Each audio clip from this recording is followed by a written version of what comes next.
Welcome. And now I'm not at the Pro Football Hall of Fame today. But our special guest is sitting right where I normally am.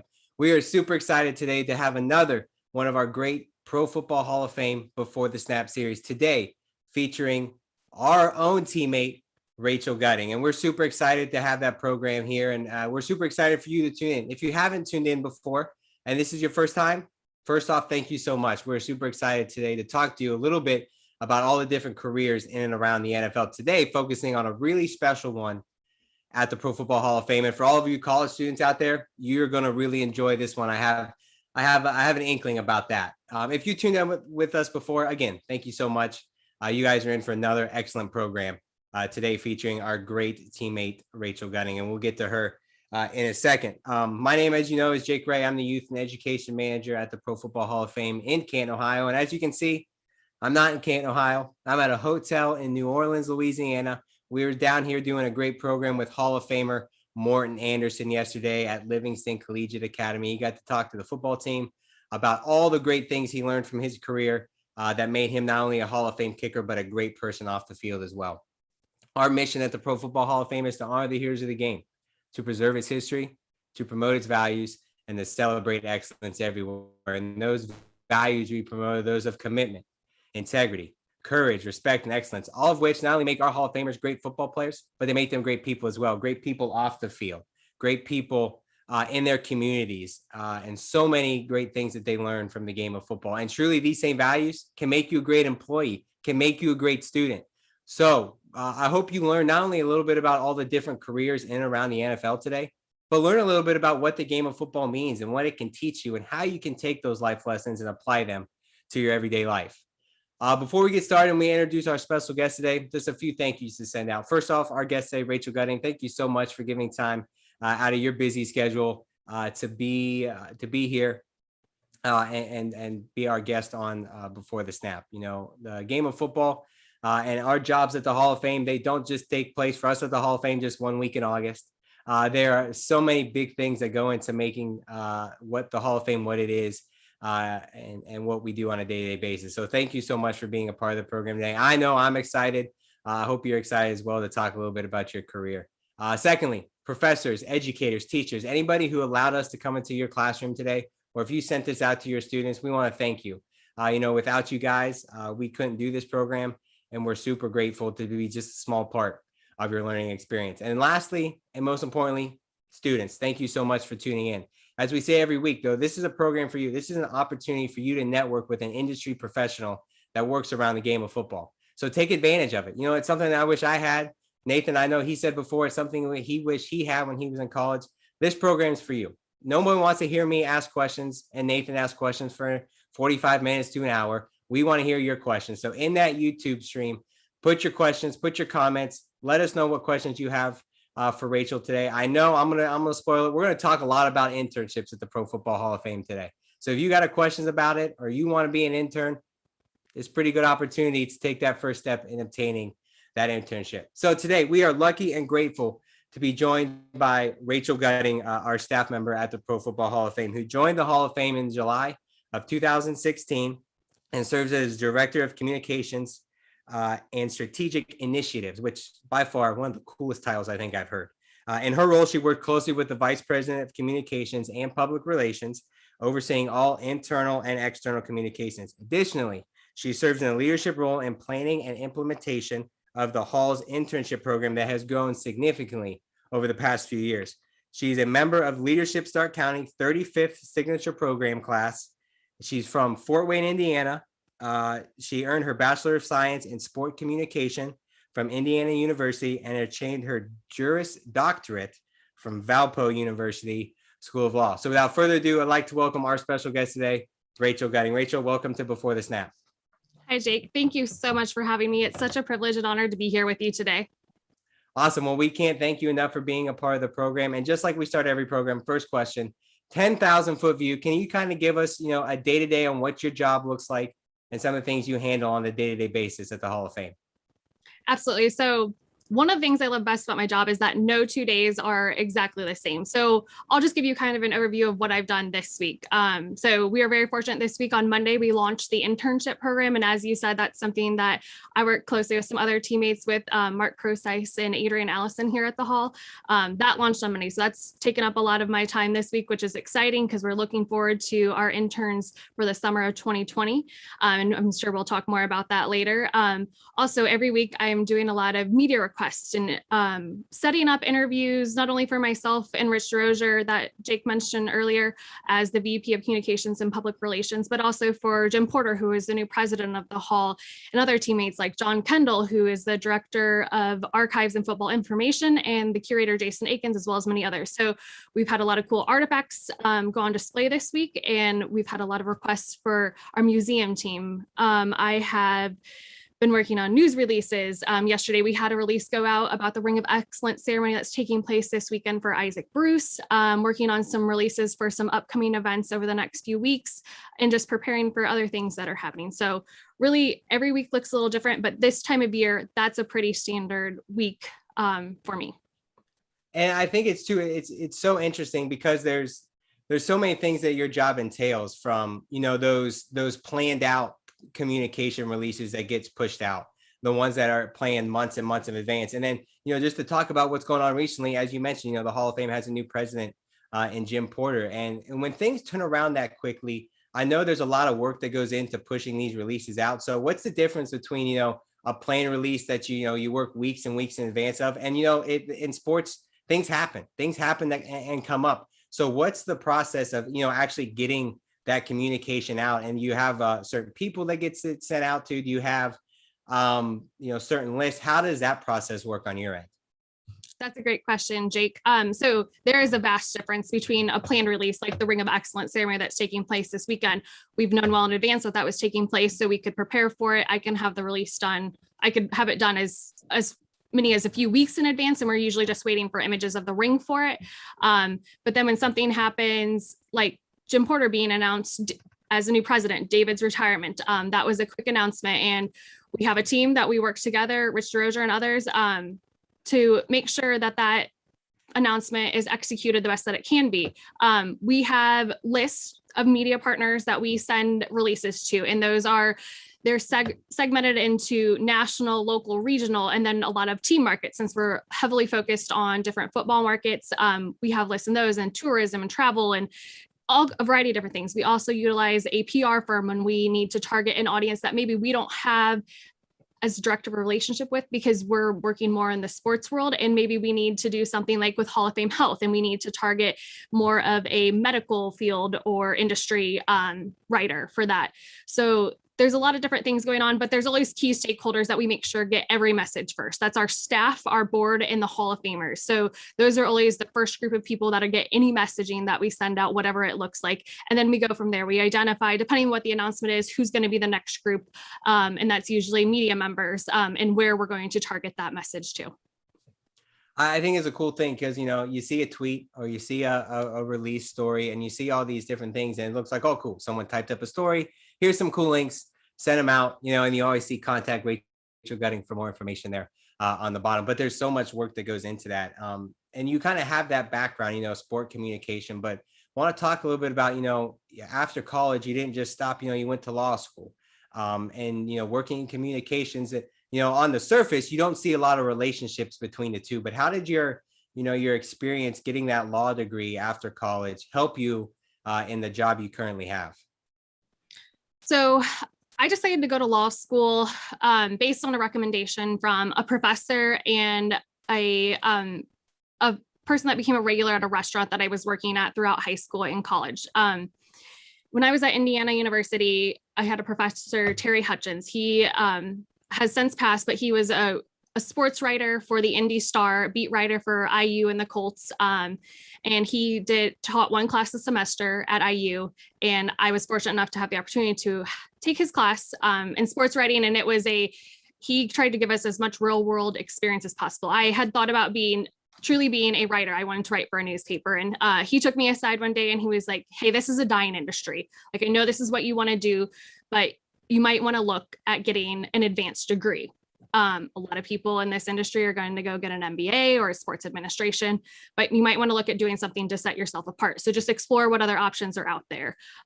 Eugene Parker, who has also since passed, he was a sports agent that was a regular at a restaurant that I worked at throughout high school and college. And he gave me some great advice of going to law school. And so that's how I settled on law school and ended up at Valpo because they had a strong sports law program. I knew I wanted to stay with sports. I liked writing. I just wasn't exactly sure what I wanted to do long term then from there. So I felt like I wanted to keep my options open and felt like that was a good area to go into. You don't major when you're in law school, but you can certainly concentrate and focus your classes and different things in a certain manner. So that's kind of why I decided to go there. And I think the biggest thing about law school that's helped me with is, especially with crisis communications, how we've talked about things that might arise quickly. During Enshrinement Week, we found out that Leonard Skinner, somebody had tested positive for COVID and they were not going to be able to perform in the concert. So working together with a team of how we can quickly get that announcement out, make sure we're doing all the right things. How are we going to refund tickets? What are we going to do? What's that going to look like? And making that all happen as quickly. There's always a lot of moving pieces, but I think you got to step back, look at it. How do we protect the Hall's brand is always at the forefront of what we do. So looking at that from a legal side or what have you, and just making sure that we're doing what's in the best interest of the Hall, but also serving those that we honor, the Hall of Famers, the guests. I mean, making sure it's the best message and best way to communicate something as we can. And I think that goes back to our mission statement, celebrating excellence everywhere. And it's not just in the events we do, but even in the way we communicate in the process, because we do want to have that goal of striving to be the best and as excellent as we can be in everything that we do at the Hall of Fame. Got a message here from Nathan that we got a good follow-up question to some of the stuff we were just talking about. So I'm going to send it out to Nathan, who's in one of our conference rooms, because, you know, we got to adjust. One of the rooms we're normally in is booked. So Nathan, a little bit of a different setup today, but we want to throw it to him for a follow-up question here for Rachel. So Nathan, floor is yours. Take it away. Awesome, Jake. Thank you so much for sending it out here. And Rachel, thank you for being a part of the program with us today. And the question that I kind of wanted to go to, and for our guests, you know, we gave Rachel a list of questions beforehand. So this is one that we gave her. So hopefully she's prepared for this. You know, how do you handle those communication needs with your job, the needs and the responsibilities, while remaining calm and professional? I mean, I can think in the time that you've been here at the Hall, you mentioned the Leonard Skinner concert thing. There's been a lot of crazy news that's come out, and you've got to be able to communicate that in a calm and professional manner. Like, where did you learn that, or how would you advise students kind of to build that skill in themselves? That's a great question, Ethan. I would say, like I just was talking about my law school education, I think that has helped a great deal. I've also been somebody who has thrived in chaotic situations, usually can find a way to stay calm because the situation's already presented itself. Whatever that is, the crisis is already there. So I can't undo it. So I just need to figure out how to best handle it. And I think keeping that in mind and knowing you can't change what has happened and how you can just best handle it moving forward really helps to stay calm and move forward, because if you don't stay calm, it usually will make the situation worse. Yeah, I love how you're just like, the situation, it's already happened. Like, yes. How can we respond? Because here's the circumstances that we've been dealt. You know, I'm looking, I had to double check. I was like, okay, she started in July of 2016. So for our viewers, I was an intern back then, but 2016, that's when the game got canceled. If anyone can remember the Pro Football Hall of Fame game. So that's another moment of crisis that you've been here for maybe a month, and it's like, you're thrust into this crisis. Like, how are you going to help handle that with the position that you had? So a lot of experience there. We do have a question from a student though, so I want to get to that. And this is Brian. He's a student, and I'm looking here at the YouTube chat at the University of Illinois. And he said he got on the Hall of Fame's website. He looked at the postings of internships, and he said throughout the different internships, there's all kinds of different majors that, you know, we're looking for, I guess, as an organization, depending on the position. And he says, I'm undeclared currently, but I've taken a lot of communications classes. Would I still be eligible, or maybe some advice there as an undeclared student as he's trying to figure out what he wants to actually major in? Absolutely, Brian. You would certainly still be eligible. Those are just preferred majors for the departments. We're looking at not only what you're majoring in, but experience. So if you have experience maybe in the communications area, or even if you don't, and that's what you're interested in, put it in your cover letter.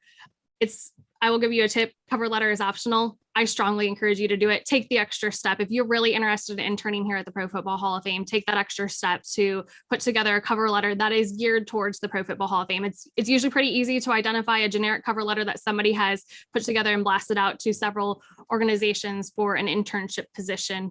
I know it's an extra step. It usually only takes a few minutes to update it, plug in the Pro Football Hall of Fame and the position and a couple other keywords that you might see in the job description. Knows that we know you just took a few extra minutes to personalize it to that, but certainly. And if you don't have any experience or any major in a certain area, for things that fall more in the business field, whether that's like sponsorship, communications, marketing, that's a little easier. Somebody who's going in maybe to a museum collection or archives position, there is some training that they would like to see people have had, and that's usually through their major. So just keeping that in mind, that they might be a little more, there might be a stronger preference for some more specific major in that area or experience. But otherwise, we're just looking for the person that's going to be a good fit. Yeah, I think that's a great response and great encouragement to Brian, where he's at in his college career. And I just have a feeling that we're going to get all kinds of nuggets like that with the little cover letter advice, to our students. And that's not just for the Hall of Fame internships. That's really across the board, wherever you're applying. Take that extra step, go the extra mile, and try to help yourself stand out in that regard. But students, please submit your questions there through the YouTube chat. We would love to hear from you. I know Rachel would rather answer your questions as opposed to Jake and my questions. So go ahead and put your questions in on YouTube. And we'll get to those. But for now, I'm going to send it back to Jake for some more questions. Awesome. Thanks, Nathan. And we're just going to dive right in, after that question. As we kind of promoted this and students were reaching out, we told them, today was going to be kind of the unveiling of all the Hall of Fame's internship opportunities. And as I read in your bio, this has grown significantly. When I was an intern all the way back in 2014, there were 5 or 6 of us. As I became full time, when Nathan interned, there were, 4 or 5 people we interviewed for that position. Flashback to last year, over 1,500 applicants for 12 to 13 open positions. So like we said, this is ever evolving, ever growing, and you're a huge part of that. So can you just kind of talk about, what the Hall of Fame internship program is like? Some of the details, we don't have to get into the nitty gritty. We'll make the students go do that. But talk a little bit about what it is, some open positions, and then, the whole process of how do I get an internship at the Pro Football Hall of Fame? Absolutely. So first off, I just want to say that the summer internship program is vastly different from a fall or spring internship here at the Hall. The summer internship program we're looking for 40 hours a week, somebody who's going to be here in Canton, engaging, working all summer. The program runs from June 1st to August 10th, which is just after Enshrinement Week powered by Johnson Controls. So that's much different. Whereas a fall or spring internship is going to be more like 10 to 15 hours because we know you're in school and you're taking classes and just helping to get maybe college credit or something like that during the fall and spring. But I'm going to focus on the summer internship program since that is what we just launched on Monday. So this year, we actually have 18 positions across 10 different departments, archives, communications, museum collections, sponsorship, marketing, graphic design, youth and education, volunteer management. I know I'm missing a couple and I apologize for that, but they're all listed on the Hall's website. So if you go to profootballhof.com and you click on the About tab, under there, you'll see a tab that says internship opportunities. And from there, you can learn so much more about not only the summer internship program, but fall and spring opportunities that are available when those are posted, and just the whole program as a whole. But one of the cool things that I really like about our program is it was started before I got heavily involved into the internship program, is what we call the OTA program. So football term, we like to use lots of football terms around here. And employee that used to be here, Michael Munoz and Mark Procyse, they started that program, I want to say in 2017. And it was kind of a way to get interns together. The way the hall is set up, the offices are tucked away throughout the museum. So we don't all work in the same area. There's probably 6 or 7 different spaces throughout the museum, but there's offices tucked away in. And a lot of interns were saying, I never knew this person was an intern. I never got to interact with them because maybe the departments didn't really work that closely together. So they set up a time once a week where they were getting interns together to meet each other, connect, and then learn from industry professionals, kind of like this, but a little bit different. they would learn from different people at the hall, other sports organizations. We've had guests of all sorts, from NFL Films, from the league, from teams, from ESPN, you name it. There's been all kinds of guests. So we have developed and evolved that program, but that's how it started. So Mark Proseis and I work on it together now. And every Wednesday morning, at least that's what it's been for the last few years, the interns all come together and they meet. And we spend about half the time with them professional development, or we had a book club last summer, giving them a book on leadership to learn more about, and then a book on football history. We're bringing in professionals, people from the hall to talk more about their careers, because I think, and this was true for me, when I was in high school and college, I didn't really know what careers were available in sports. It wasn't until I realized a sports team is like any other business. They have all those careers. There's a communications person pretty much at every business you can think of, but you just get to work in sports and your mission's different, what you're doing and what you're getting to do every day. So I think that's cool that they get to learn about those. And then there's a lot of niche jobs, like Michelle Norris, who's been on here. She's the vice president of Gold Jacket Relations. That's something that's very unique to the hall and a position there. And a lot of other sports teams and sports organizations have unique positions like that. So we're just exposing them, similar to this, to as many careers in sports as they can be exposed to. And I think that's so important, because the point of an internship is to find out, is this something I want to do or not? And it's totally okay if you walk away from an internship, say, you know what, I don't want to be in communications. I hated this. This is not what I want to do forever. That's okay. You learn something. Either way, as long as somebody walks away knowing that this is what they want to do or they don't want to do, you've gotten something from that internship. And that is, to me, the most important thing and purpose of an internship. So that's a big thing that we do. We got a lot of great feedback from the 2021 summer interns on how to improve the program. So we're already implementing that. We opened the application sooner. That was one thing that we learned from last year. We didn't open until mid-December. A lot of people are like, we're actually started applying for internships in November. So we open November 1st and we'll keep it open through December 15th and then move on from steps from there. And like Jake said, we did get 1,500 applicants last year, and we are on pace to even have more than that this year. So it does take a little bit of time to review all those. So just keeping in mind, we might close on December 15th, but it's going to take us some time to review and get next round out to people. And we're reevaluating what that looked like. We did group interviews last summer for that group. A lot of people weren't fans of that. Introverts didn't love it. Extroverts loved it. So trying to figure out what's going to be a better tool to interview people and make them feel comfortable going forward. We do a lot of team building activities. We try to have a project in the summer that all the interns are working on together, because while some departments work closely together, like archives and museum collection, they might work closely together in communications and marketing.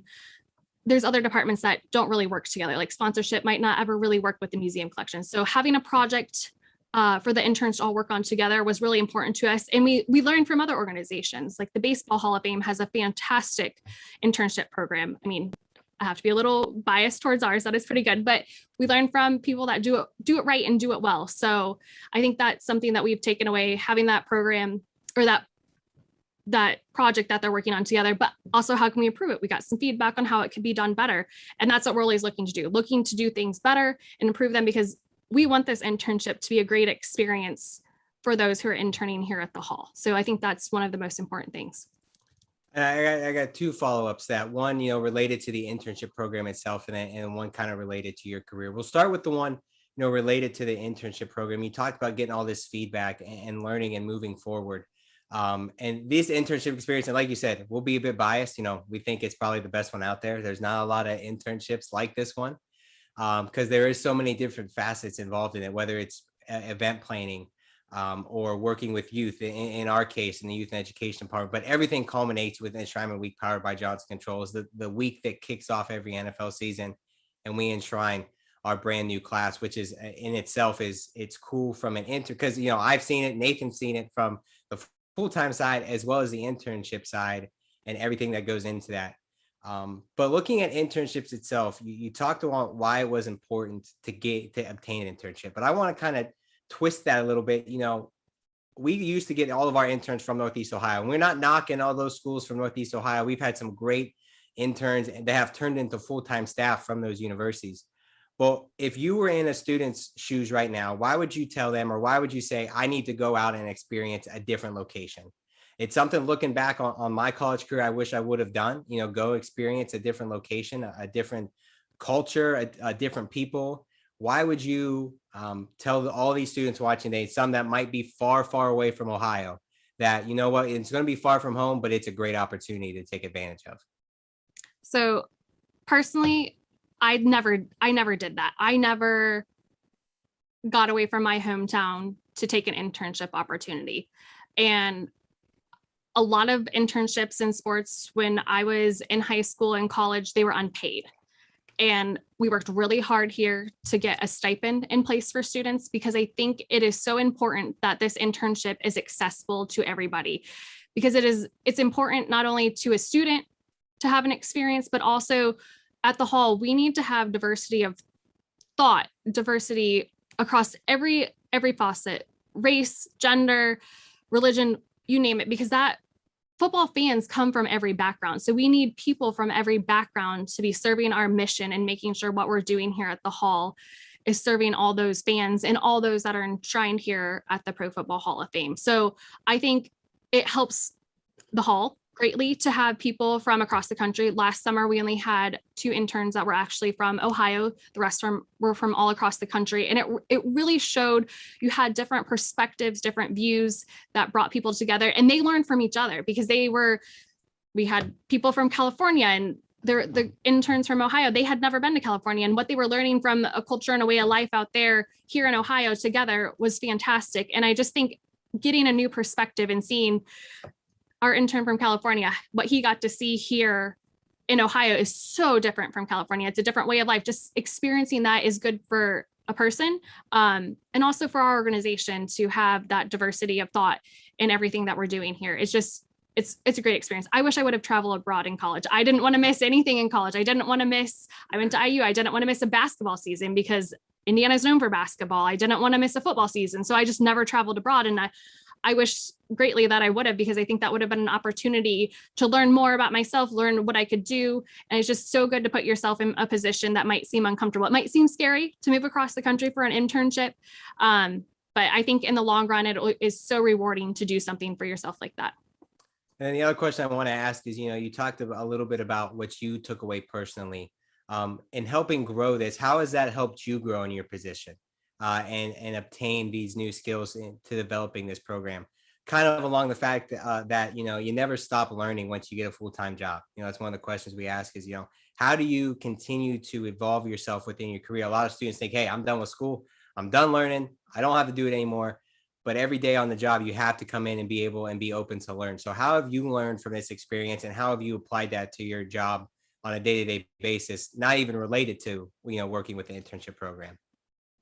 Some days I feel like I learn more from the interns than they learn from me, because they bring such a unique perspective. They're more in tune with social media, especially when it comes to communications and what's hip and what's cool.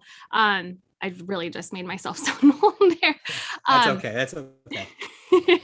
But it's just, I think you learn so much. One of the things that I hate most is what I'm doing right now. I hate talking in front of camera. I hate talking in front of people, and helping with the OTA program has really forced me to do that. I have to talk to the interns in front of them every week, and it's really made me work on those skills. They still need improved, but it's made me feel more comfortable because I know in the long run, it's not about me. It's about helping interns or those and delivering the message at the hall and getting that out there, and so to share more with people. So I think that's one of the biggest things that's helped me learn, and just learning from other people. Young folks have so many great ideas. You just have to, our generation, generations above, they just need to, quite frankly, shut up and listen, because they have a perspective that we don't. And it is so important to listen to them. There's so many great ideas that the interns have had. And I think that's what Mark and I have taken away the most, is we asked for feedback, and we are really taking the feedback from the 2021 interns to heart. And we are implementing as much as we can for this next class to make it the best program that we can.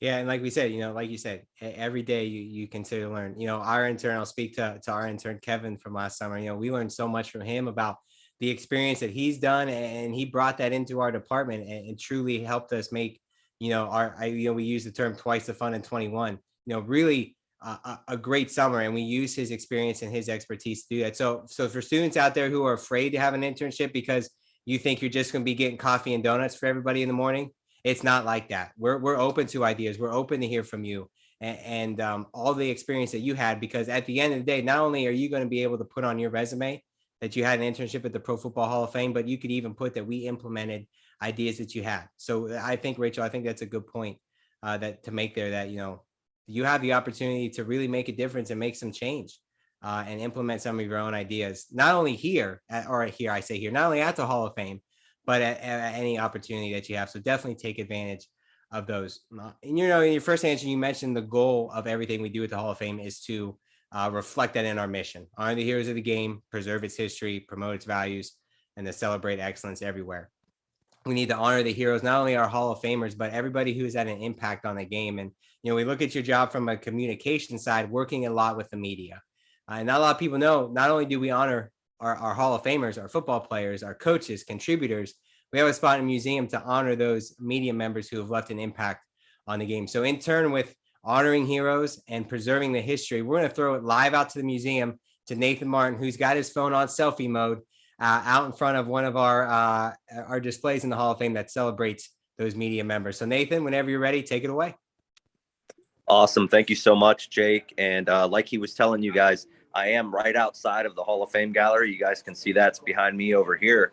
But where I'm at today is in front of a display that we have that honors the most significant and prominent and those that have made the most influence in the world of sports writing and TV and radio personalities. And you know, that is the winner of the Pete Rozelle Award and the Bill Nunn Memorial Award that we have here.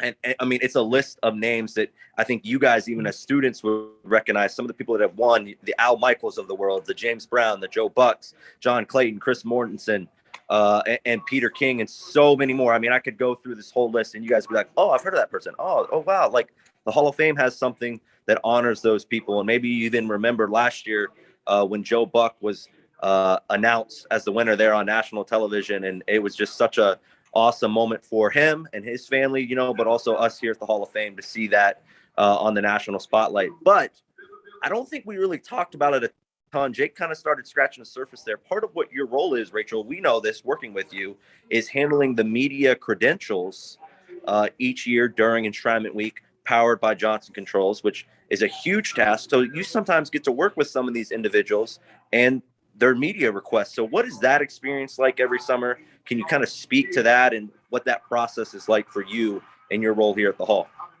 Absolutely. So the Enshrinement Week powered by Johnson Controls is the second largest credentialed event the league has outside of the Super Bowl.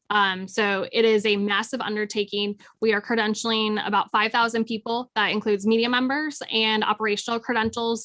So operational could be staff, the teams. You need bench credentials to be on the field for the game, vendors in the stadium, those that operate concession stands, a wide array of people. Our campus is very secure during that time. So having a credential to access the campus, the building, and then the stadium in any aspect. So it is a huge undertaking. And there are a lot of people that help with that. John Kendall and Salim Chowdhury have been working on that process for many years. They have both been here for quite a while. They are part of the museum team. So during Enshrinement Week, they do not have as much of an extra role as others. So they have always been so helpful to the communications team because we are a two-person team, Rich and I. So we need lots of extra help during the summer. We have had 2 interns last summer that helped. And then we have a few volunteers, Tim and Cheryl, who are so helpful. They run the credential pickup for us.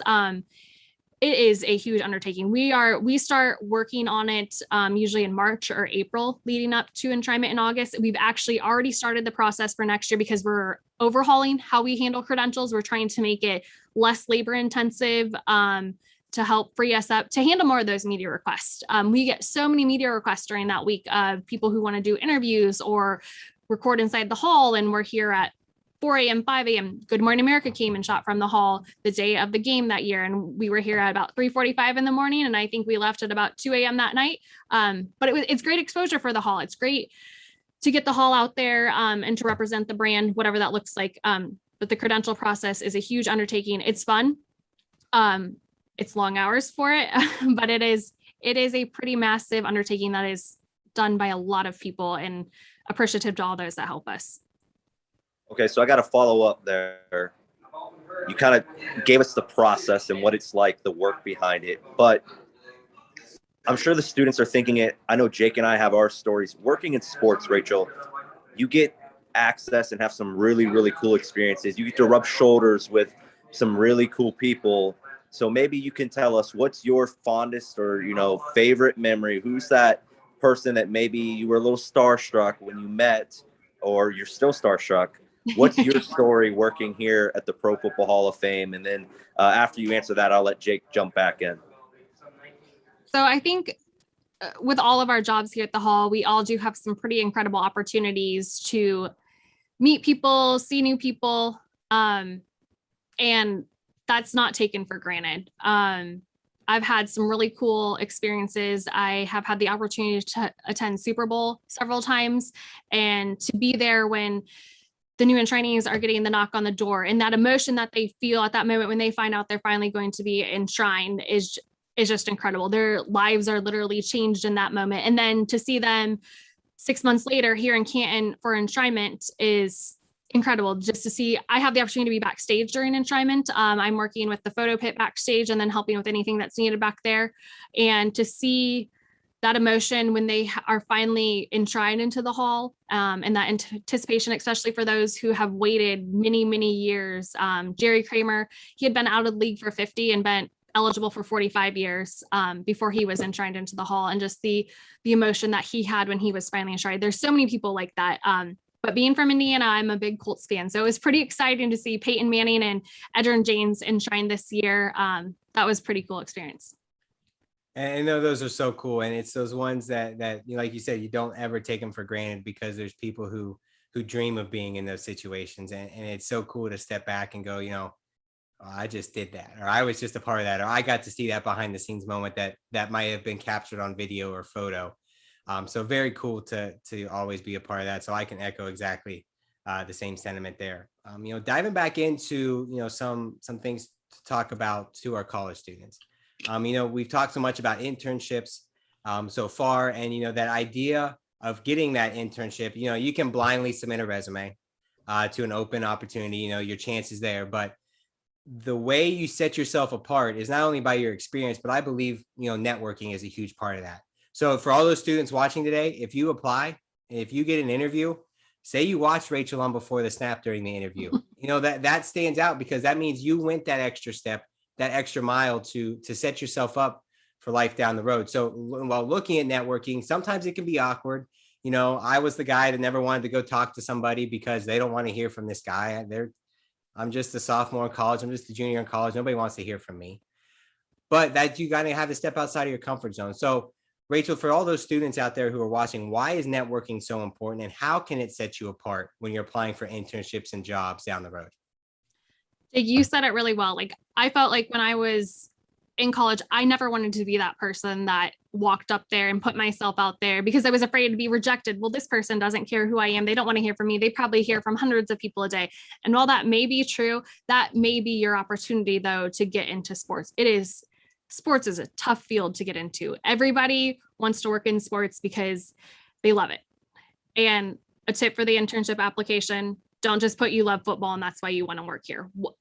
Talk about why you really want to work at the Hall. Why do you want to be a part of the Hall's team for a summer? Is it because you want to serve the mission? Is it because you want to learn more about the business of sports? Whatever it is, that's fine. But please do not just put that you love football. So putting yourself out there, connecting with people, that's actually how I finally ended up here. I finally got to the point where I was willing to ask for help and connect with somebody that ultimately led me to David Baker. And after an interview, I was fortunate enough to land a position here. It was a temporary position. They took a chance on me, and I've been fortunate enough that it turned into a full-time position, and I'm still here. So it's one of those things. It is so worth it to network, and networking not only with industry professionals, but also with your peers. If you're in a sports major, most likely a lot of your peers are going to end up in a sports industry, a team, whatever that looks like. Stay in contact with them, because someday 5-10 years down the road, they could be your contact to make a move in sports. There's a lot of jumping around in sports. My boyfriend worked in sports for quite a while. He worked for the Pacers and the Astros, and every connection he's ever had has allowed him to get to another team or another opportunity, which is just tells you how important networking is. You can connect to people on LinkedIn, reach out, go to conferences. I knew when I was in law school, I went to several conferences and they often had student rates that are much less expensive than what it would cost for a professional to go to those. If you have one in your area, go do that and meet people in the industry. Ask them what it's really like to be in the industry. It's long hours. Is that what you want to do? So know when you're looking to be in sports, that's what you're signing up for. So getting to know people and learning more about the industry and networking is so important. And I think not only as students, but as young professionals as well, take that and continue to do that. Like we said, learning just doesn't stop. Networking doesn't stop either. There's always so many people. And like Rachel, you have the opportunity to work with media outlets, media members from literally all over the world.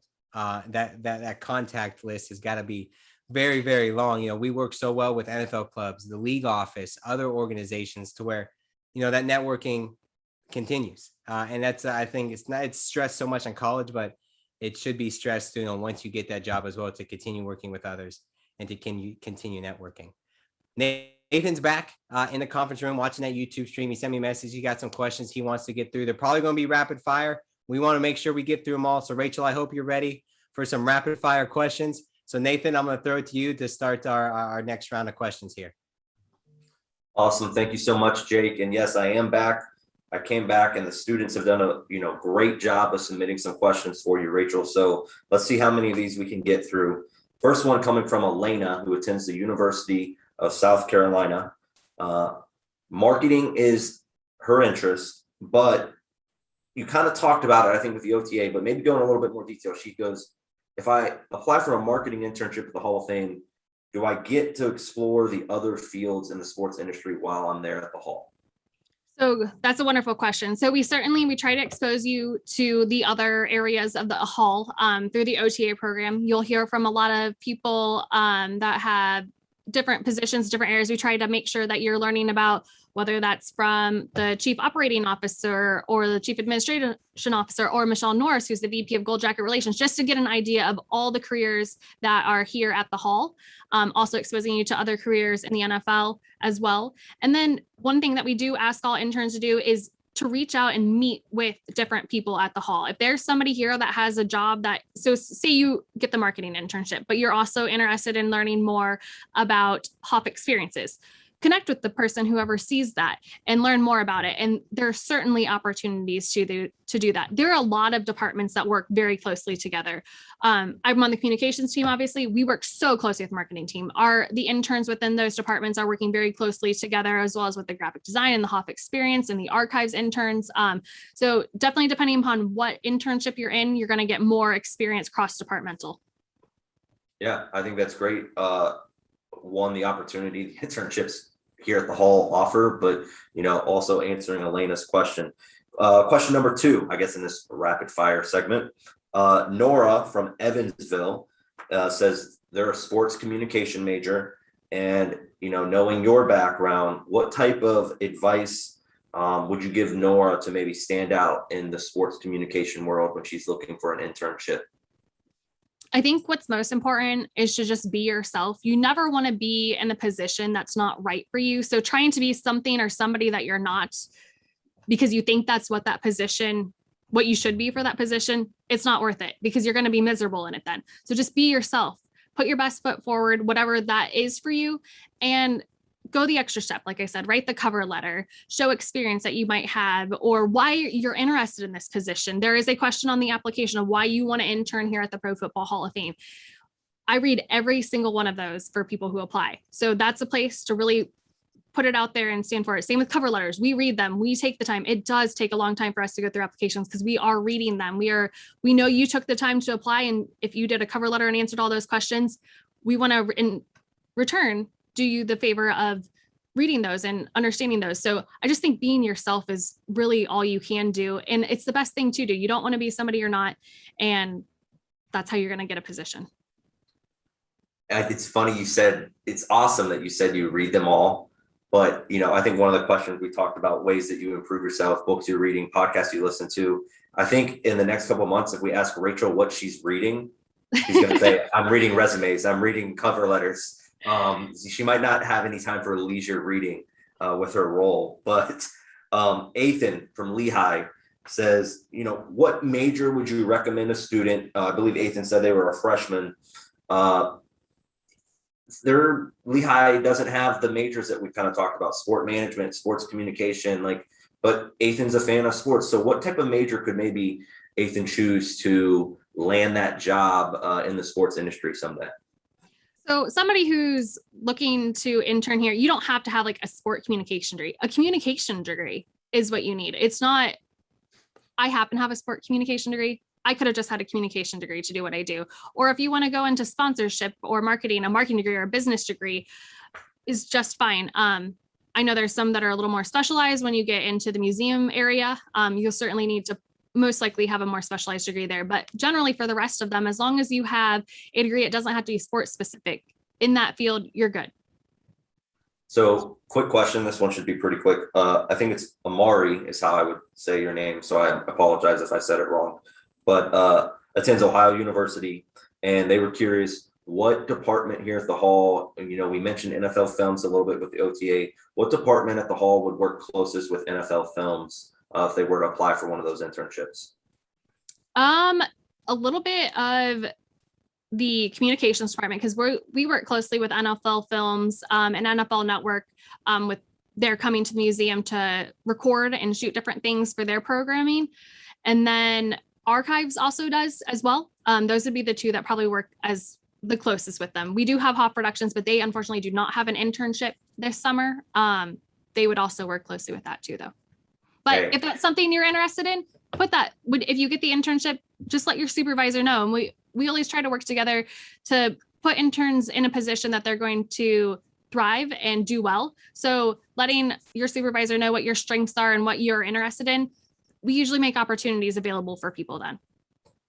Hey, I would have guessed those departments. So education department, we're on top of it here. So those were the ones that I would have answered as well. So thanks for answering Amari's question. Next question comes from Ricardo, senior at the University of New Mexico. And best advice for a student or a young adult that wants to achieve the same position that Rachel Gutting has. How do you get there? How do you get there? That's a great question. I think I got here in a rather unconventional manner. I think, like I said before, be yourself. If you want to work in communications, look to major in communications. That will help you get there. And just reaching out, connect with myself, connect with Rich Rozier, connect with people who are in this field, in these positions. If that's a route you want to go, making sure you're building relationships and connections are certainly a way to get there. And don't be afraid to put yourself out there through networking. Okay. And then the last question I have from our students to kind of wrap things up from my perspective, and then I know Jake will probably have a question or two to finish it off, but this is from Austin, attends the University of Oregon. What are you looking for? What is the Hall of Fame looking for in these intern applicants? How can they stand out? They're watching before the snap, they're listening to Rachel Gutting's story, but now they're taking that step. You mentioned the cover letter. What can they put in the cover letter? What can they put on the resume to stand out and make sure they get the opportunity to maybe get that FaceTime and actually interview to be themselves in that setting? So how can they stand out in this process? So one thing that we can do in the application review process is we can make notes of people for different people. So if somebody reaches out to me on LinkedIn or via email or what have you, I make a note of that in their application that they took that step to reach out, whether it was to me or even to somebody else. I might get a call from Jake or Nathan and say, hey, this applicant reached out to me. They're interested in the youth and education program. So I note that in the application that they took that extra step. Like I said, for the cover letter, putting specifics in the cover letter that shows us that you did not just send us a generic cover letter. And then really that answer of why you want to work here at the Hall of Fame. It needs to be a genuine and sincere answer, not just what you think I want to hear or what Mark wants to hear when we're reviewing these applications. So I think those are 3 ways that you can really make yourself stand apart from others. Awesome. Well, Rachel, thank you so much for answering these questions from the students. Thank you so much for being a part of Before the Snap, but we're not going to let you off the hook yet. Jake's got another question or two before we sign off for the day, but on behalf of myself, thank you. Thank you, Nathan. Yes, thanks, Nathan. Thanks to all of your students who submitted those great questions. Some awesome insight there that we got. And Rachel, I got 2 more questions, and then we'll wrap up the program. One, we say that the Hall of Fame, tell everybody we work with at the Pro Football Hall of Fame, we're unapologetically football. There's so many great things out there that can teach so many great life lessons. But we obviously think football is at the top of that list. So for you specifically being involved the way you are with the game of football, why do you think the game of football is so important? And what are those life lessons that people who watch it, play it, coach it, are fans of it, and truly maybe one day work in it? What are those life lessons that they can take away from the game of football? I have 3 brothers, and one of the things that brought us together was sport growing up, in football, especially in basketball, because we're from Indiana, but football specifically, it's about huddling up and coming together. Not everybody on your team looks alike. And I think any organization, you need different people to make the organization successful. So just like a football team, you need 11 different people on offense and 11 different people on defense that are going to work together and come together with all their strengths and weaknesses and help that team move forward and make wins and successes. So I think that's one of the most important things about the game of football, is it just shows how different people from different backgrounds and just totally different types of people can come together and work towards a common goal. I also think there's so many great things that you learn about. We've talked about the values here at the Hall of commitment, integrity, courage, respect, and excellence. There are so many other values that can be learned from this game. But those are really at the core of all that we do here at the Hall. When we're making decisions on what we do, if they don't align with the mission and values and what's being learned from this game, then we're not going to do it. So I just think there's so many things that can be learned from the game that help you to be a better person, and just making you a well-rounded person and making you great in all that you do.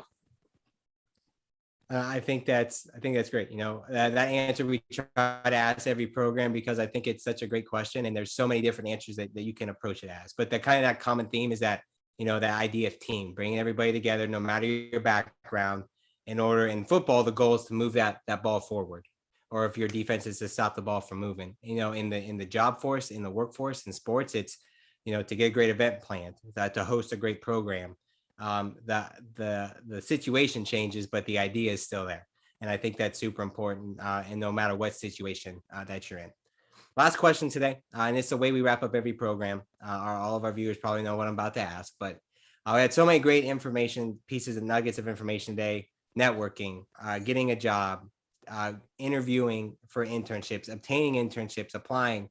But if you can leave everybody that watched today with one piece of information, that one last little nugget, how would you sum everything up today, and what do you want everybody to leave with? That's a great question, Jake. You didn't give me that one in advance to prepare for.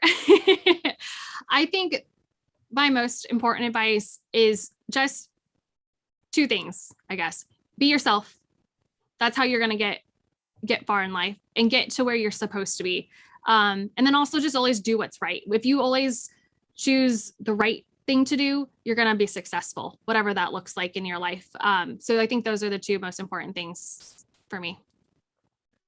All right.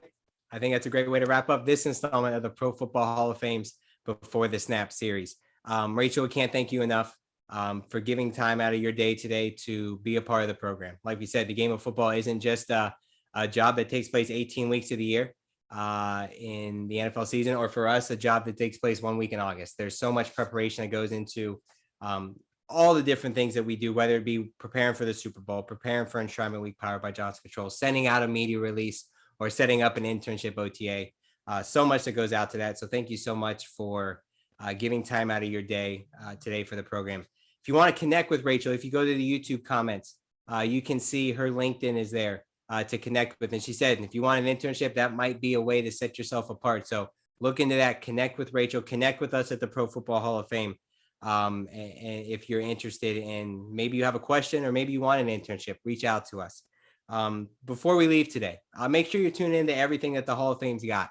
All of our social media channels, Facebook, Twitter, Instagram, this program, LinkedIn for sure. Check us out on LinkedIn and everything that we have there. All the stories that we're sending out. For all of the viewers today, if you did watch and you are interested in learning more, not only about the Hall of Fame, but about Before the Snap, reach out to us. Send us an email at education@profootballhof.com. And we'll be able to send you, every time we release a new guest list, we'll be able to send that directly to you. We would thank all of our people so much who watch. And if you're interested in learning more about Before the Snap, about the Pro Football Hall of Fame, please reach out to us at education@profootballhof.com. Next week, we're super excited. We're going all the way out. We've been in Canton, Ohio the last 2 weeks. We're going all the way out to the West Coast, to LA, to interview Bianca Graves, who works with their partnerships department for the Los Angeles Rams, to talk a little bit about her career. So tune in. We only got a few more before the end of the month, a few more before we wrap up this semester. So if you're interested, tune in, learn a little bit more about what Bianca does for the LA Rams. Again, we said the game of football, it's a 365-day-a-year job. It doesn't just take place in certain times of the year.